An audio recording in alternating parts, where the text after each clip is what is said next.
This segment brought to you by Kansas Farm Bureau, the voice of agriculture. To join today or for more information, go to kfb.org or find us on Facebook and Twitter. Hi, this is Kyle Bauer on That's My Farm today. We're visiting with Mike Polten. He's from New Zealand. His farm, I would call it a ranch, but they call it a farm. What do you raise on your farm, Mike? I raise Angus cattle, Angus beef cows, and sheep. But you keep your cattle all the way through to the slaughter on grass. Yes, that's right. Correct. I winter them for 2 years and sell them at 16 to 18 months at about 600 kilos. Do your cattle look like ours or not? Yeah, they're pretty similar, yes. But although once I've been to the feedlot, no. So your grass-fat cattle don't have the same shape as our grain-fed cattle when they're ready for harvest?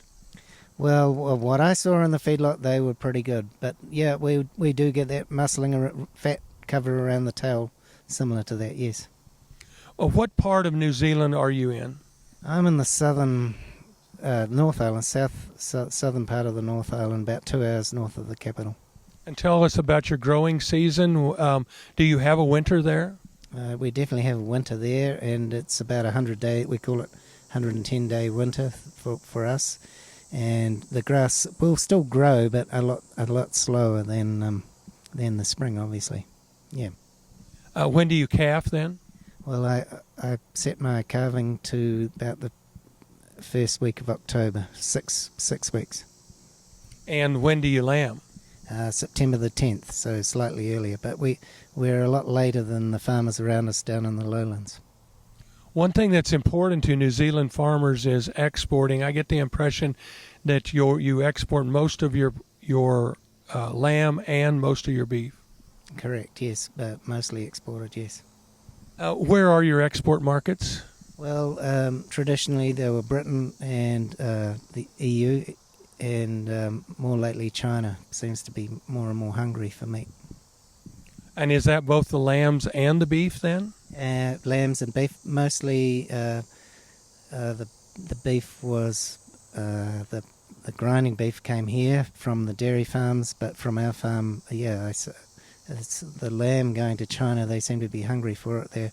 I read today they're actually paying $6 a kilo for the short rib flaps.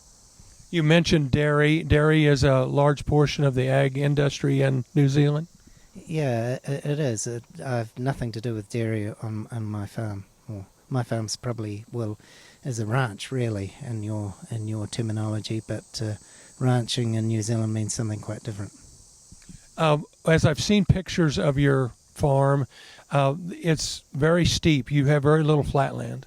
That's right. I've got 3 flat paddocks on the home farm, and a little ways down I lease a property of 30 hectares or 70 acres that I finish 2.5 cattle per hectare on there. Now, do you run the lambs or the sheep on different farms or different land than you run the cattle? Mostly they're on the same, or we say under the cattle, but on the same. They complement each other for internal parasites. The cattle can't harbour a sheep parasite, and the sheep can't be a host for a cattle parasite. So running them together actually works quite well. In the off season, will you wean when they're in your winter, because you don't store up any mechanically harvested feed? So have you weaned the cattle and the lambs by the time the off season comes? Okay, the cattle are pregnancy tested and weaned in our autumn. That's about April, and the cows are wintered right up on the top. You can see the pictures right on the top of the farm there, where they're basically eating anything the sheep didn't eat, and at the end of it looks like a mown pasture, like your lawn would look at the end of winter. We're visiting with Mike Polten. He is a New Zealand farmer. This is Kyle Bauer for That's My Farm.